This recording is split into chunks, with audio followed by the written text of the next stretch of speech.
Hi and welcome to the We Need Rose podcast. And David, you don't understand it. If you don't play, there's no music. If there's no music, they don't dance. If they don't dance, they don't kiss or fall in love. And I'm history. And well, history was certainly made recently at this year's first big Comic-Con, where Marvel pretty much announced all the shows and movies till the end of time. Which we're going to be talking about here, and also the absolute glut of other trailers and movie news that dropped over that most auspicious weekend. But first, let's talk MCU. Now David, when I asked you what you were most interested in from the slew of newly announced titles, you sent me back a gif of an emo kid blowing his hair. Can I take that to mean you are not bothered and you are suffering a bit of MCU fatigue? Or has post-Endgame has a diversification of the MCU meant that because not all the shows and stories are connected as they once were, there's less interest? The floor is yours. Yes, that is more the problem. So my issue with the MCU, I am getting MCU fatigue as well, superhero fatigue, especially now it's crossing over to TV show with Disney Plus as well. However, my biggest problem at the moment with Phase 4 is that everything doesn't seem to be interconnected in any capacity. There's no real, which was happening before, in Phase 2, but and I feel like it's a similar sort of stepping stone sort of thing building up to something. But you need a stepping stone phase, don't you? No, I do, because now we know that the next Avengers film is going to be called the Kang Dynasty. We've only had Kang and Secret Wars, yeah. After that, we only have Kang in one thing so far, which is Loki, and that was a TV show. So I feel like there's a lot that still needs to be built for the movie audiences, not just the TV audiences, to actually establish Kang as a villain leading up to it, building that. Because even the original Avengers had Thanos' army as the villains. Thanos essentially just gave Loki his army. Yeah. So he was still heavily involved in it, whereas you feel like Kang hasn't really been established at any point yet. But let's get into them all. Give me an S. Give me a P. This is taking too long. Spoilers ahead. Well, I was going to say also, in Loki, that version of Kang we see, He Who Remains, isn't the same version of Kang that we're going to see in the MCU proper as well. It's into that, because he's got a line like... But at least we've seen him, we've still seen him in Loki. And he was very good. He was very good. Well, after all that enthusiasm there, David, I guess what we're going to be talking about for the next 7 hours. Now, we just had 4-4, which we'll briefly mention, and for me, it was good, not great, not as good as Ragnarok, but also I think Taka went a bit more kid-friendly with elements of the plot, and I know from friends I've spoken to that for many of them, for many of their young children, this was their first MCU film and their favourite MCU film, and it is a good film, and I just wonder if people have become a bit burnt out on Taka's style at the minute. I am not. I will literally watch anything he makes, but I can see how some people might not like the comedy. Yeah, it wasn't great. I thought it was good. I thought it was a good, solid film. Ragnarok was such a change and such a surprise. Yeah, Taka. I kind of don't want Taka to be involved in any of the major, I don't think he will be as well because of his Star Wars contract. Yeah, exactly. But I don't want him to be involved in the massive Avengers films. No, and I don't think he's going to be. We already know who Kang the Kang Dynasty director is. Yeah, Daniel Destin Cretton, who directed Shang-Chi. Yeah. What I will say is that my predictions for 4 were almost all completely wrong and off. And 4 will return. Because I actually thought they had a good chance they were going to kill him off, and they didn't. Did you read that after that, Taika Waititi and Chris Hemsworth were both like, will he? When they saw that appear when they first watched the film, they were both surprised at that 4 will return tagline. I have to mention, we had a DM sent in by one of our followers, Zach Abbott, all the way from glorious Canada, who, without giving away spoilers here, was actually completely spot on with his predictions. So, yes, well done, Zach. You are a credit to Canadians everywhere. And yet another side note, David, Zach is another ex-Princess Cruises employee who I worked with back on the Sun Princess in 2008. Yes, we were everywhere. So now we are going to move through the MCU in chronological order. What I do know is coming out on August 17th, though, is She-Hulk, Attorney at Law. Now, I think it's safe to say that we didn't have the greatest reactions, especially with comments about CGI and the tone of the show when the original She-Hulk trailer dropped. To me, it looked like a superhero version of Ally McBeal, which I didn't really have a problem with. And as we said at the time, the MCU has to widen its main audience base, and it does look like a show that is tailored much more towards a female audience, and that's completely fine. But at Comic-Con, a new trailer dropped that I think played much better than the first and gave us much more sense of the show's trajectory. Did you see this trailer, David? What did you think of it? Yeah, it definitely, 100%. It definitely gave you a better look and understanding into what the sort of themings that the show's going for, and the breaking the wall shots and breaking stuff. The fourth wall. Yeah, breaking the fourth wall. That all worked within the trailer. So it definitely looks like a much more organic look into what the show is going to actually be. The air horn joke from the original trailer plays much better this time round with Hulk's follow-up lines.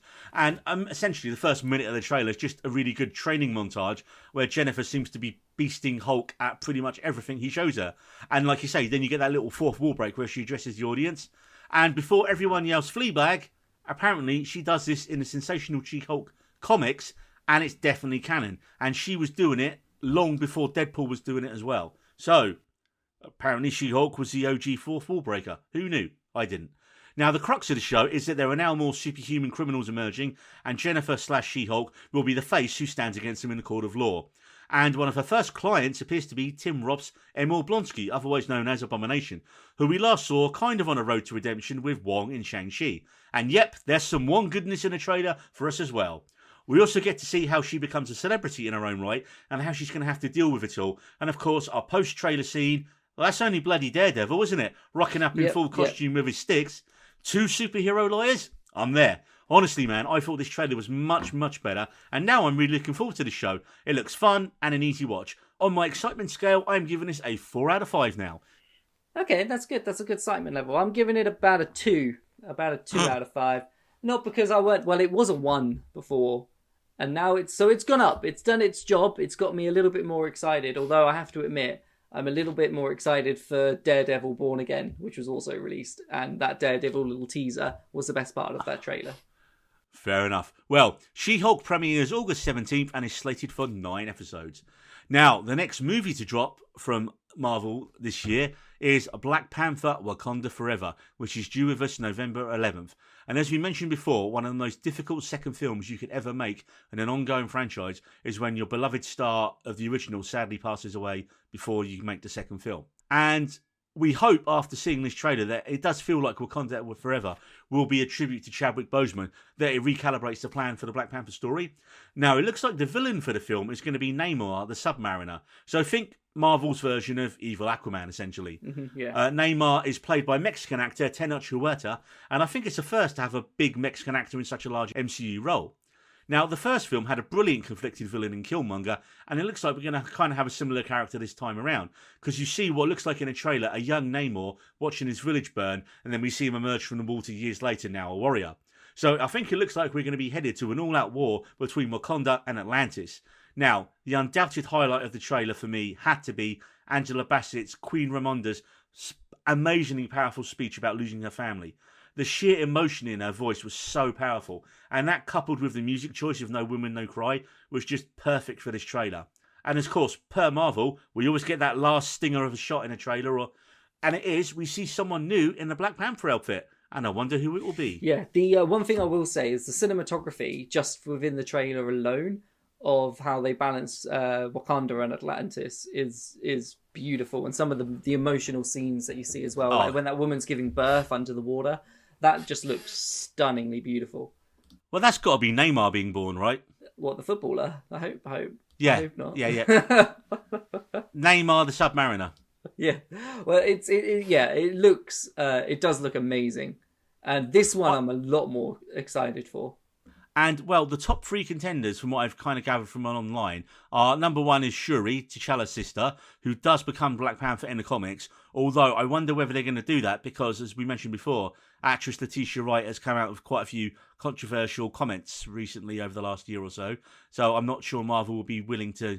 Yeah, she did a bit of an anti-vax rant and a few other things, so, I don't know whether Marvel are going to fully... throw their weight behind her and do that if you don't want to promote someone who's got those kind of views, unfortunately. Yeah, I think we're more likely maybe someone like Okoye. Okoye is the next one, played by The Walking Dead's Dani Guerrera, and again she's a good choice because she's the leader of the Dora Milaje, and what was it? It was in Falcon and the Winter Soldier. Again, she was probably one of the best things when she rocked up in that and just absolutely kicked the shit out of everyone. Or Nakika. Yeah, played by Lupita Nyong'o, who was T'Challa's love interest. And you might ask, why 3 women, you might ask? Well, they are just the most likely. Why the fuck not? Well, they're the most likely, right? They are the most likely characters, isn't it? Also, I do think the figure in a suit looks slightly feminine. So, yeah, overall for me, a fantastic trailer. One of the best trailers I think I've seen. And it's the definite 5 out of 5 on the excitement for me. And it seems weird to say, but I'm more excited to see this than I was for the original. But I think it's because you've got that extra level of emotion, knowing that it's a tribute to Chadwick Boseman as well. I'm sure they're going to do a wonderful job with it. I don't see how they couldn't, but and it's almost painful to say it that way, that I'm more interested in it because of that reason than I would be if it was just a standard Black Panther sequel. You know? Yeah, it was a very good trailer. Do you think we'll get a sort of post? What's the word? Post home. Post what? I don't. Fuck it. I don't know what the word is. But basically, a scene, obviously, of Chadwick Boseman, but within the that realm of once they've taken the fruit, they go to that spiritual realm, don't they? Where the Do you mean? Do you mean? Did they have any footage left over from the first one? They could repurpose from the first one? Something to do with him within that world. Because when the new Black Panther takes the fruit and she becomes the Black Panther, she, like how he did in the first film, and he spoke to his dad. Yeah. I think it's all going to depend on how they do it, how they write him out of it, really, isn't it? Yeah, but yeah, like you say, I'm really looking forward to it. It's probably one of my most anticipated ones. It's my first 5 out of 5 for me. 5, same. And then at Christmas, we have a little special on Disney Plus, which is the Guardians of the Galaxy Holiday Special, which we know almost nothing about in relation to plot, except that it's set between the events of Thor: Love and Thunder and Guardians 3, which again doesn't tell us jack shit. However, if anything, it has to be a loving piss take of the now infamously bad Star Wars Christmas special, and that's dropping this Christmas. Yeah, well, that's I think that's all that needs to be said. Hopefully, it's a little bit better than that Star Wars Christmas special, or that it leans into that cheesiness in the exact same way. I think it's going to lean into the cheesiness. Yeah. I mean, I see Groot and a family of trees singing. You know, there's got to be song and dance numbers in it. If you can get Chris Pratt to sing a Mouse Rat song on there, then brilliant. You get a Parks and Rec crossover in Guardians of the Galaxy Christmas special, then yeah, I'm all there for it, man. Then, kicking off Phase 5, the first Marvel content we have in 2023 is Ant-Man QuantumMania on February 17th. And there's still no trailer online, but it was screened at Comic-Con to a great reaction. And this seems to be the film that's going to introduce Jonathan Majors' Kang the Conqueror, not the variant from Loki, but the main Kang the Conqueror, into the main MCU timeline. The rest of the original cast return, but we have changed actress with Catherine Newton stepping in to play Cassie Lang over original actress Abby Ryder Forston. Now, again, we don't really know much about this, but we do know Bill Murray's in it as an undisclosed villain, and the first live-action version of MODOK as well. Clearly, with the upgrade in the actress playing the daughter, Catherine Newton, as Cassie, she is clearly going to be a bigger part of the film than previously. And while all the other Ant-Man films have felt quite small stories, ironically, this one is going to be the first step to the next Avengers movie. So, one of the plots I have heard, that the rumour is that Cassie gets stuck in the quantum realm and they have to go and save her. You know, that's what happens when you have a teenage kid, right? They go and do stupid shit. And if you're Ant-Man's daughter, you're probably going to end up in the quantum realm. I just hope they bring back the rat that saved the world from Endgame. I want that rat to get his due, man. They gotta give it a little nod, right? You gotta appreciate that rat. Like, there's a little statue of it somewhere or something. Yeah, Ant-Man, Scott Lang has the rat. No, I was going to say stuffed on his mantelpiece, but that's dark. No. Encased in gold. No, that's still bad. Just a statue of the... Yeah, if it's just got a thing that says the rat who saved the world, then brilliant. So yeah, obviously very excited for this. And because this is going to be the biggest Ant-Man movie. It really is. Again, big small jokes. It's going to be interesting to see how they do MODOK. Is that his name, MODOK? MODOK, thank you. Yeah. It'll be interesting to see how they do that, because obviously he's just basically a floating massive giant head. Yep. I don't think they'll really realistically be able to do a massive floating head. And I think they can. They can do anything, man. And have it be believable? I'm very much looking forward to this. I think you're going to start the year with a big bang there, and I'm giving this a 4 out of 5. Okay, yeah, I'm gonna go. I'm a 5 out of 5 for the Ant-Man. Ooh. I feel like it's one of those where it was meant to be Phase 4. I don't know if it still is Phase 4 or whether they've jumped. No, to it's Phase the 5. first. It's the first thing for Phase 5. Okay, but I feel like with one of these Phase 4 films is really got to knock it out of the park. I thought it would be Multiverse of Madness. Now I'm hoping it's going to be QuantumMania. Right, well, next up, we get Season 2 of the animated What If show in early 2023. And Season 3 has already been confirmed. And do you know what? While it was decent, it was only really when the show started to serialise the Doctor Strange story that the show really built any momentum for me. It's almost like they try things out in What If to see how the reaction is and then do them on screen. You know, we had Captain Carter in it, and then we got a little bit of her in a Multiverse of Madness.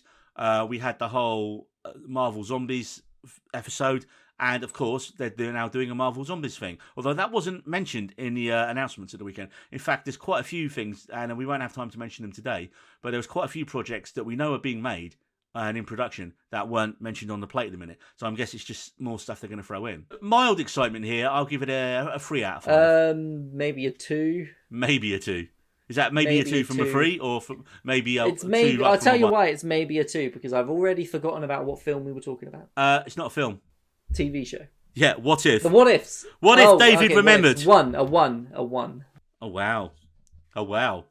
Well, then we get the first big show of next year, and that is Marvel's Secret Invasion TV show, which David, someone at my office, is actually working on, and they can't tell us anything about it, otherwise Marvel Assassins will have them taken care of. But it's still exciting. Now, Secret Invasion stars Samuel L. Jackson. Who's working on it? Well, I can't tell you, because otherwise it would compromise their identity. I'll beep this out. It's... Oh, okay, wow. Secret Invasion stars Samuel L. Jackson's Nick Fury, Ben Mendelsohn's Skrull Talos, Kobe Smolder's Marie Hill, and also Martin Freeman's Everett Ross and Don Cheadle's War Machine. New characters added in are Kingsley Ben-Adir as the main villain, and only bloody Olivia Colman as an old friend of Nick Fury's. What's the betting? Nick Fury's going to get jiggy with the Queen? No, I fucking hope not. Boom, chicka, bow, wow. And last but not least, Khaleesi herself, Emilia Clarke, destroyer of franchises, is in the show as well. Dun, dun, dun.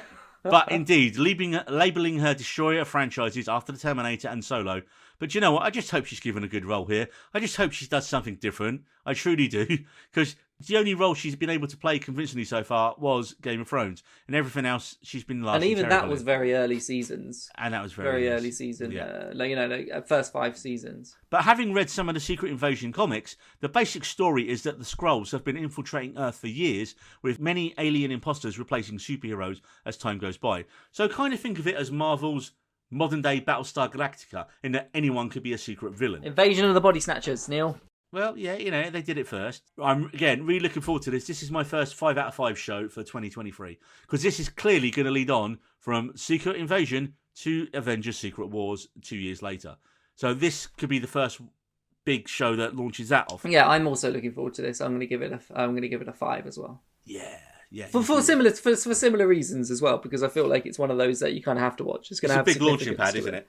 And then the next movie is probably one I'm looking forward to even more than Ant-Man Quantumania, which is Guardians of the Galaxy Volume 3, due out May 6th. And again, the trailer was screened at Comic-Con, but it's still not been released online yet, with director James Gunn mentioning it. It will be very, very soon. Now, Gunn has mentioned that this will be the last film in his trilogy, and I expect that's going to be the case for most of his cast as well. All the cast are returning, with the main plot apparently being that Elizabeth Debicki's Aisha, do you remember who she is, David? Is that the... No. She was the big gold lady who... Yes, I know. Okay, yeah, I'm with you. They stole the batteries off at the start of the thing. And then Adam Warlock. Yeah, well, she creates Adam Warlock, played by Will Poulter, to go and destroy the Guardians after Rocket stole their batteries at the start of Volume 2. Other new additions to the cast include Chukwudi Iwiju as the High Evolutionary and Borat's Maria Bakalova as Cosmo the Space Dog, who we've seen briefly before. I'm guessing it's going to be a different kind of space dog this time. Gunn has also said that this is going to be a slightly more mature film, and there's definitely going to be heartbreaking elements to it, especially diving deep into Rocket's tragic backstory. Yeah, I can't wait for this one. I think the first Guardians of the Galaxy film was an absolute masterpiece. The second one was almost as good. I don't think it was quite as good, but I mean, it was very, very close. Yeah. It's similar in ways to the Thor films. How with Taka. In fact, if you could have your own superhero, your own franchise going, who would you rather have as your director, Taka or Gunn?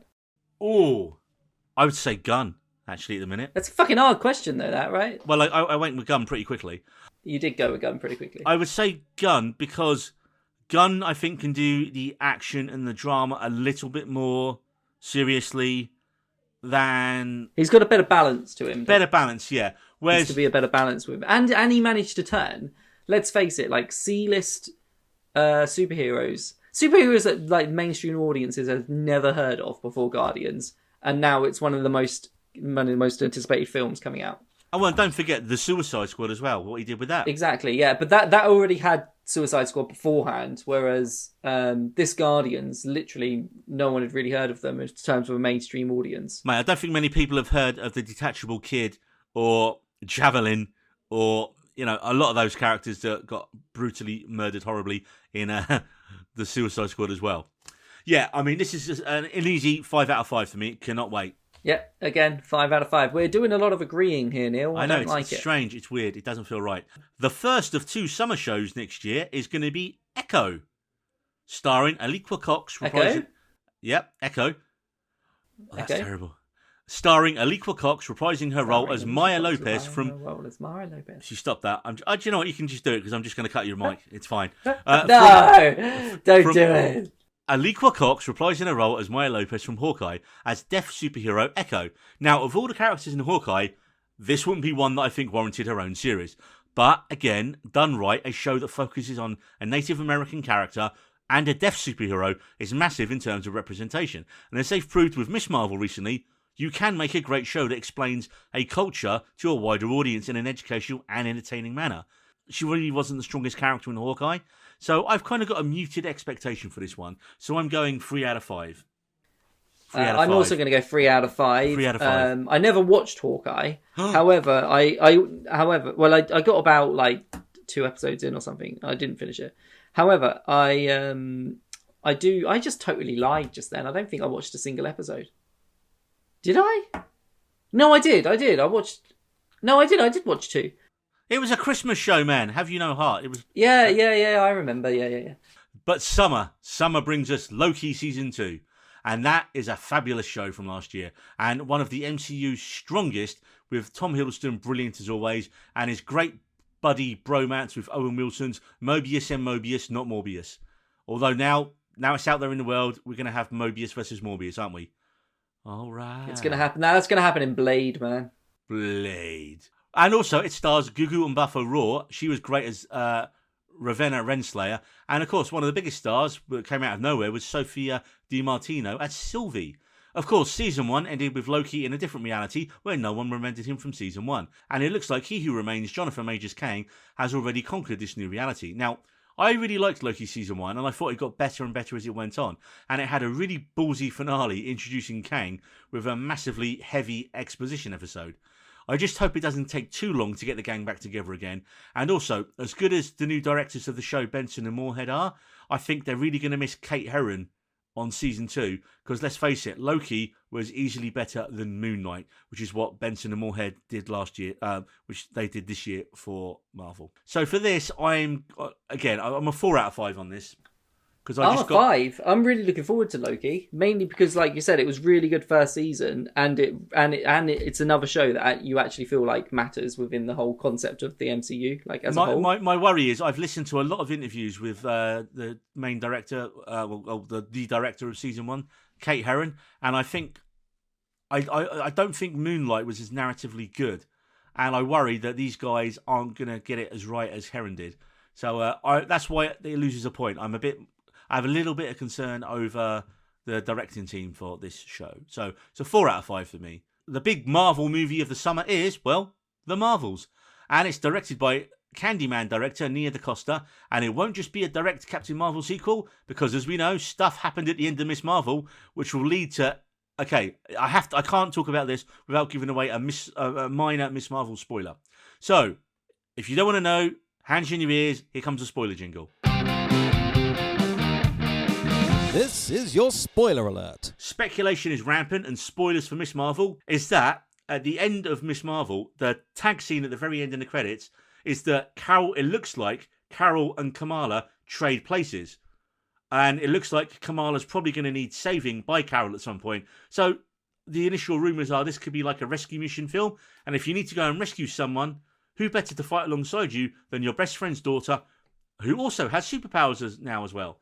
So, I'm definitely excited for this. I mean, I didn't get the hate for Captain Marvel itself. I thought that was a solid 4 out of 5. I'd give Captain Marvel a 4 out of 5, yeah. So, 4 out of 5 again for this? Yeah, I'm about a 3 out of 5, Neil. 3 out of 5? About a 3 out of 5. I think you need to watch... Have you watched Miss Marvel yet? Yeah, I have. I've watched... I've got about 2 episodes left. I was watching it on my own, and I need to wait for Natasha to be on late again, so I can finish it off. I'll probably enjoy it more once I've finished Miss Marvel. And then I'll be more pumped for this, probably. And from this point onwards, obviously, as we get further and further down the Marvel slate, we're going to know less and less about the upcoming film. So, and coming up on the 3rd of November next year, we have Blade, starring Oscar winner Mahershala Ali, announced, and he was announced as Blade all the way back in 2019 at Comic-Con. And it's going to be written by Stacey Osaya Kufar, and it's going to be directed by relative newcomer Basim Tariq.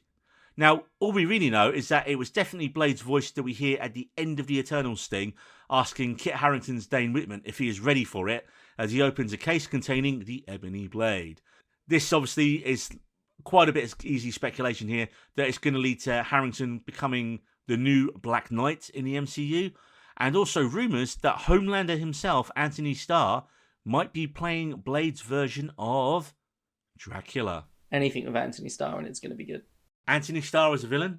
Yes. Hell yeah. Do you know what I just thought, right? You've got Kit Harington in the MCU, but you're also going to have Emilia Clarke in the MCU.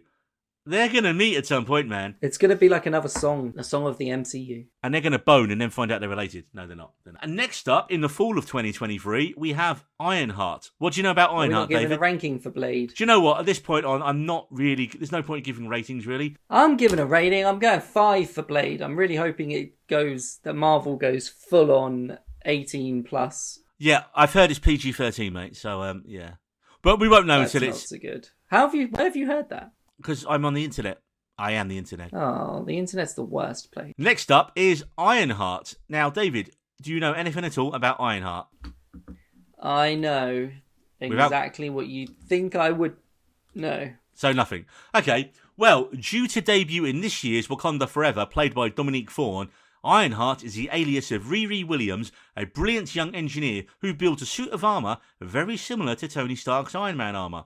Now, of course, in the comics, Tony works with her and mentors her. And, well, that can't happen in the current MCU, so it's going to be interesting to see how that develops. I mean, a guess is, with her being in Wakanda Forever, perhaps Shuri could be her new mentor. And little else really is known at this stage, except the show's also going to star Anthony Ramos, Harper Anthony, Manny Montani, Alden Ehrenreich, who we haven't seen since Solo, and Lyric Ross. I've got to give this a 3 out of 5 at this point, just because I don't really know enough about the character to be that excited. I will agree with you. Okay, but David, breaking everything I just said, the next show I'm already giving a 4 out of 5. Because the next show coming up in winter 2023 is Agatha. And it's not called House of Harkness anymore. They've changed the name. It is now Agatha, Coven of Chaos. Which definitely sounds like a death metal band. Yep, our winter show is the return of everyone's favourite, we have to say second favourite witch now, especially after Multiverse of Madness, which is Agatha Harkness, played by the great Catherine Hahn, who is currently trapped in Westview, not knowing who she is. And well, do you know what? After Multiverse of Madness, she doesn't really seem all that bad now, really, does she? I can't even wait to wonder how she's going to react to the events of Multiverse of Madness. Oh, wow, Neil. Man, you're better than that. I'm better than you. Also, better than that. Come on. But here's the thing, right? What will the tone of the show be? Will it be campy, super camp like our episodes of WandaVision? Or, do you know what I want with this show? I want this show to be like the 90s version of The Craft, the original Craft. And I'm there for it. I think it probably will be. That's a good... That's it. It's like, make The Craft into a TV series, have Agatha train young witches, and boom, awesome. Also, it's been showrun by Jack Schaefer, who did WandaVision. So again, They knocked it out of the park. WandaVision still is my favourite MCU TV show. So do you know what? I've changed my mind again. I'm giving this a 5 out of 5. What about you? I'm going to give this a 4 out of 5. Actually, you know what? No. I'm going to give it a 3 out of 5. And that's it. The only reason it's a 3... the only reason it's a 3 is because it's a low stakes show, and when it gets to this deep into the MCU, you feel like low stakes shows don't really make much of an impact into the wider things. However, it's going to be super enjoyable in its own right. But we don't know if the stakes are going to be low or not yet, do we? We don't know. It will be. We don't know by this time next year if Wanda's back or not yet, right? So we don't know. We do not know. It'll be a low stakes show. Ow, I tell you what is not going to be a low-stakes show, David, which we're moving on to 2024, jumping ahead, and the first show of 2024 at the minute is slated to be Daredevil, Born Again. Yep, the man without fear, Charlie Cox's Daredevil, is returning to Disney+, with hopefully all the key cast from his original Netflix show, which apparently is being negotiated at the minute. I do know that Wilson Fisk is returning, played by the brilliant, what's his name, David? It's that man that he's in Jurassic World as well as the same man. He's bald. Yeah, I'm bald. I'm not Daredevil. You could be Wilson Fisk. You'd make a good Wilson Fisk. Well, I could, David, but I'm not going to be as good as actual Wilson Fisk, played by Vincent D'Onofrio. Yes, thank you. Yeah, who I always remember as Private Pyle from Full Metal Jacket. I am in a world of shit. He was brilliant. You've seen Full Metal Jacket, right? Yeah. Cool, yeah. That's Private Pyle, same guy. Yeah, awesome. it is. Yeah, it is. Yeah. Yeah. I mean, I think the only real questions we have with this show is the original show going to be canon, or are they going to do a soft... He was a lot younger in that film. Well... Yeah, it was over 30 years ago. I know, ago. yeah. But I'm just now you've made that connection now, and I'm like, oh yeah. You've made that connection now. That's how time works. My God. Right, yeah. So the only real question with this show is the original Netflix show going to be canon, or are they going to hit the reset button and do a soft reboot? You know, bring in the same actors, but have the characters be slightly different. And also, are we going to get Fisk decapitating anyone with a car door again? Probably not. But again, everyone's massively excited for this. So 4 out of 5 for this. 4 out of 5. 4 out of 5 as well. I was a big fan of the Daredevil TV show on Netflix. His Kingpin was probably one of the best. Do you know it'd be a big good Kingpin? Yeah, you would be as well. But the Big Show.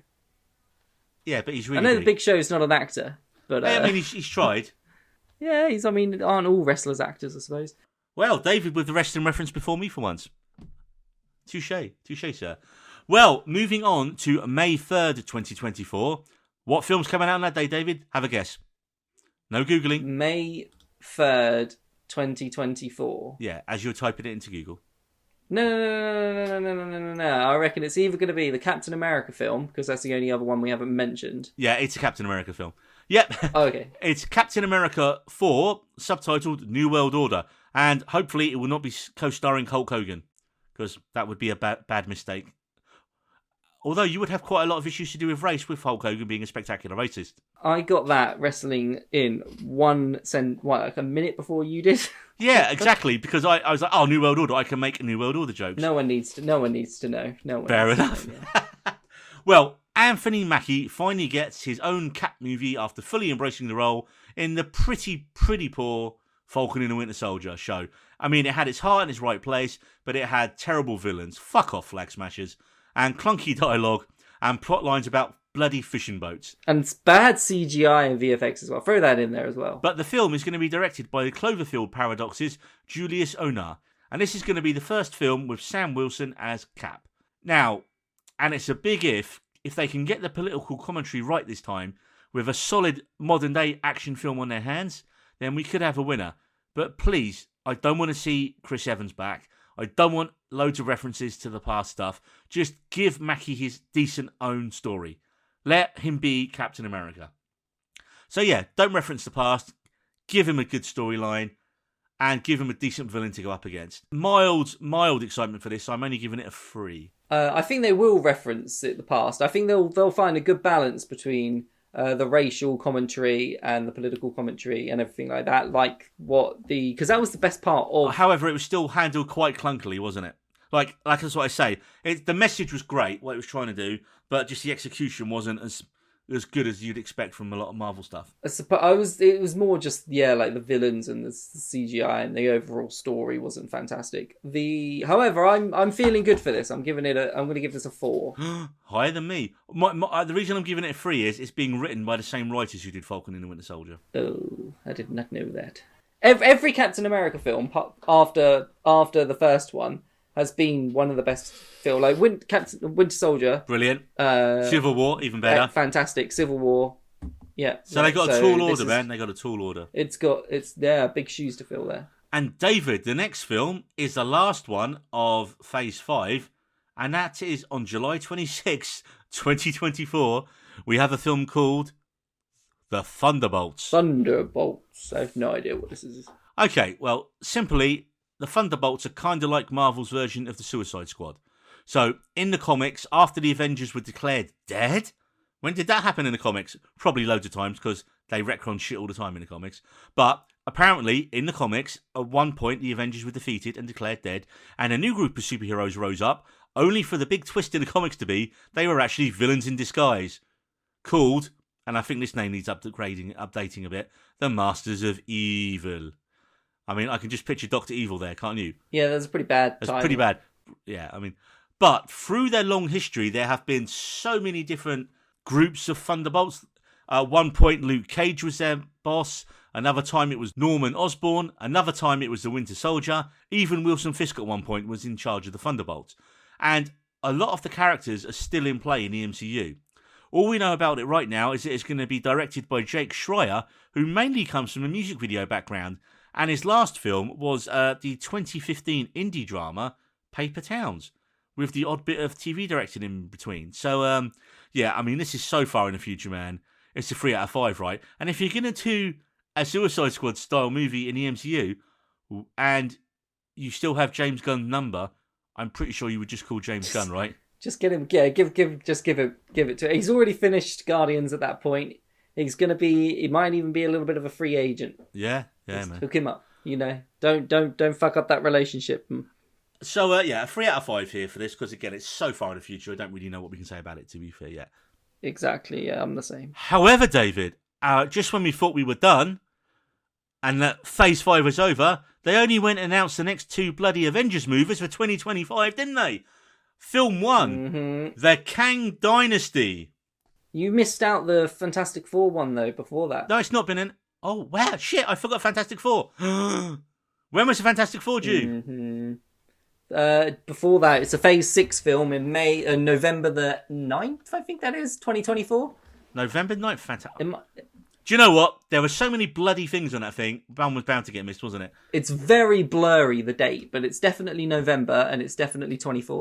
Okay, bearing in mind, we don't have do we have a confirmed director yet? We don't, do we? Because it was going to be John Watts who did Spider-Man Far From Home, and he only recently walked away. So they're currently directorless, and they still haven't announced the cast.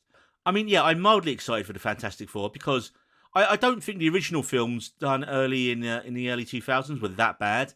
They were of the time. They were. No, they weren't terrible. Silver Surfer weren't great. But, no, but I watched it when I got Disney Plus the other year during lockdown. I watched it again and I fell asleep in it, and it was fine. The cinematic travesty that was Fantastic Four, with the 4 being a number in it was that came out by, I can't even remember the director now. Who was the director? He was the guy who was going to be the next big thing. Josh Trank. Josh Trank, yeah. The Fantastic Four got tranked indeed. It was bad, man. It was so bad. I think the Fantastic Four IP has been so damaged by that film that Marvel really have to just wait and get it right. And like you mentioned... Yeah, it's one of the strongest IPs as well that they have. Like, it's a hell of a lot stronger than Guardians or anything like that was. Well, the comics were much more well-known and much more popular, yeah, exactly. It's like, it's up there with, X-Men almost, in how popular they are. Yeah, 100%. We did briefly see John Krasinski as a version of Mr. Fantastic, Reed Richards, in Multiverse of Madness, briefly, before he got grated into a shredder, kind of. He looked like spaghetti put through a cheese grater. He went through silly putty. He was silly Mr. putty. Silly He became Putty. silly putty. The best thing that Fantastic Four can introduce is Doctor Doom, who I think everyone can agree is one of the best villains in the MCU when it's done right. There's been a bit of rumour. There's apparently a well-known bad guy actor has been having more Marvel meetings, bearing in mind he's already in a couple of their shows. And a well-known bad guy actor. Who is the best bad guy, other than Anthony Starr, who looks like he's going to be Dracula? Who is the best bad guy actor out there? A bad guy actor. Brilliant villains. We don't have... I'm going to count you down. 10. 9. No, I don't know. I can't think much further past the bloke that's in Leon for some fucking reason, Gary Oldman. No. Because his performance is fantastic in Leon. I don't know. You're going to kick yourself. I don't know. You're going to kick yourself in the dick. He only plays bad guys. Yeah. Well, not only, but generally known for it. Your good friend and mine, well, not really, we don't know him, Giancarlo Esposito. Oh, fucking yeah. Okay, fair Apparently, he's been rumoured for Doctor Doom, which, yeah, I can see, but he's also been rumoured for, and I think this was a masterstroke of casting, and I'm totally there for, playing the new Professor X. That's more like it. Because that'll be a Professor X who's got an edge to him. Yeah, 100%. You said he's already in... you said he was already in it, though. Not Marvel, he's in with Disney, isn't he? Because he's in The Mandalorian. Okay, yeah. Mate, he has got the best agent in the world. I mean, Breaking Bad. Well, now, Pedro Pascal, man. Breaking Bad, Mandalorian, yeah. The Boys, yeah. and now potentially that as well. Pedro Pascal's got the best agent. Well, Mandalorian, Game of Thrones, Last of Us. There's more. So what you're saying is we need a show with Pedro Pascal and Giancarlo Esposito in it. I'd do that. Yeah. Okay, we'll cook something up. We'll think of something. But yeah. Narcos as well. He's in Narcos. Anyway, yeah, I mean, Fantastic Four, if they get it right, first of all, they've got to find a director and actually tell us who's going to be them. Is it going to be Krasinski playing them again, or are they going to recast? Or is that just like a little in-joke for the fans? So we'll see on that one. But yes, as we mentioned, as I was going to mention, that finishes up Phase 5, except Marvel then went on to announce the next 2 Avengers movies for 2025. The Kang Dynasty, directed by Shang-Chi director Daniel Dustin Cretton, and later in the year, we're going to have Avengers Secret Wars. Now, the big question here is, are we going to have 2 completely different Avengers stories running concurrently between the TV shows and the movies?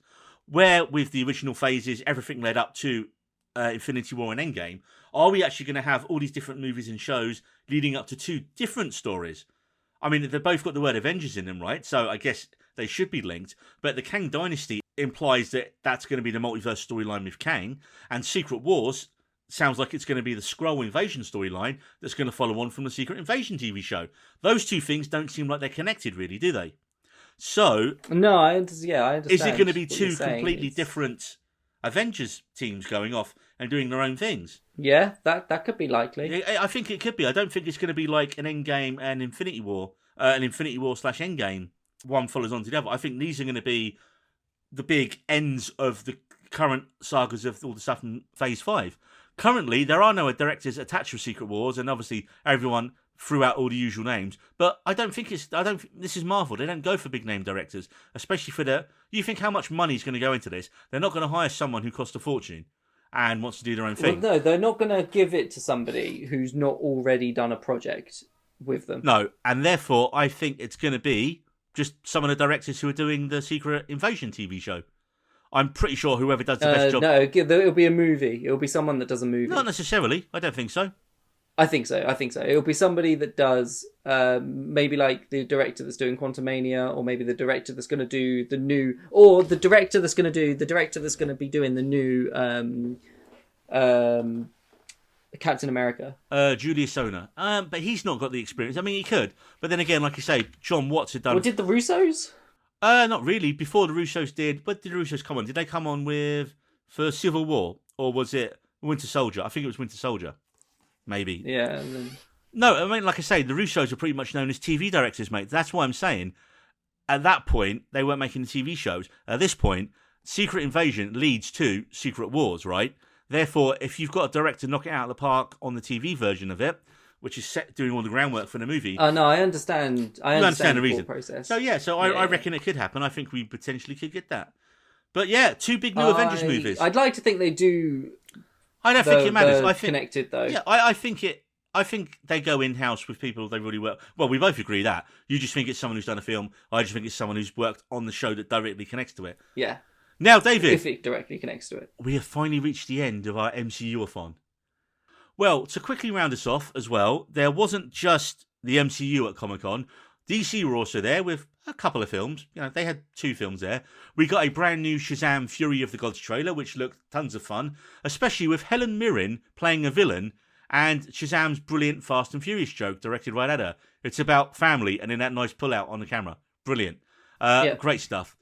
We got a full trailer for The Sandman, which is 9 days away from the time we record this, which is one of my most anticipated shows of the year. And the Corinthian looks deeply disturbing and fucking scary, as he should be. The Corinthian, David, is an absolutely amazing villain.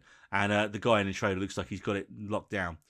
We got our first look at John Wick 4, with Keanu doing a bit of training, and of course Donnie fucking Yen. We got the second trailer for The Rock's first superhero anti-hero film in Black Adam. I'll also just quickly mention that we got trailers for The Lord of the Rings, Rings of Power, Amazon's new mega TV show, like more expensive than any other TV show that's ever existed. And it looks like it's going to be Galadriel and Elrond and Isildur and Eminem looking Sauron. Sauron, thank you very much. I forgot his name. Yeah, do you know his old name in the old days was Sauron the Rhyme Spitter? I did not know that. But anyway, we're going to see basically the rise of Sauron, the Sauron, and the fall of Numenor, and it's going to be interesting. However, the biggest problem I have with the trailer is the same problem that I had with the Wheel of Time trailer, is that everything looks a little bit too bright. Again, it looks a little bit too fantastical. Almost, it's losing that grittiness and that dirt under fingernails detail, which you'd think a TV show which is going to be filled with practical effects and amazing visual effects would have, even in the trailer, and it was still somehow lacking that for me. And we also, moving on from that, we had a new House of the Dragon trailer, which is setting up the conflicts for the new Game of Thrones prequel. It is essentially going to be the exact same thing of, does a lady deserve a place on the Iron Throne? Is a woman set to be on the Iron Throne? Can a woman rule the Seven Kingdoms, Neil? I'm going to have a guess and say probably. She can. Will she? I don't know. You'll have to find out. But we're going to see the tensions rising between Alicent Hightower, played by Olivia Cook, and Rhaenyra Targaryen, played by Emma Darcy, whilst King Viserys Targaryen is current ruler, and his brother Matt Smith, played by... his brother Prince Daemon Targaryen, played by Matt Smith. Prince Matt Smith. And the conflict of naming a new heir to the throne. And there's going to be a lot of shit that's going to happen in this show, Neil, based off the book that you've read, Fire and Blood. Struggled through. It's a lot of conflict. Anyway, we also got a trailer for Dungeons and Dragons, the D&D film, which looks genuinely fun and exciting and engaging, and it's filled with Easter eggs, and it looks like it's going to be an amazing Dungeons and Dragons film, which a lot of fans are going to enjoy. Much better than the old film that we got. Had Jeremy Irons. With Jeremy Irons, I think. Yeah, Jeremy Irons from like the early 1990s, maybe, or was it early 2000s, that film? Anyway, it looks like it's going to be insanely better than that. The Owlbear. The Owlbear. Look, we're going to get into the Owlbears, man. We're going to get into the Owlbears. Right, after all the superhero stuff, I'm going to go and watch a reality TV show about a lumber mill in Canada as a palate cleanser. See you next time. I'm going to go have a lasagna. We needed roads.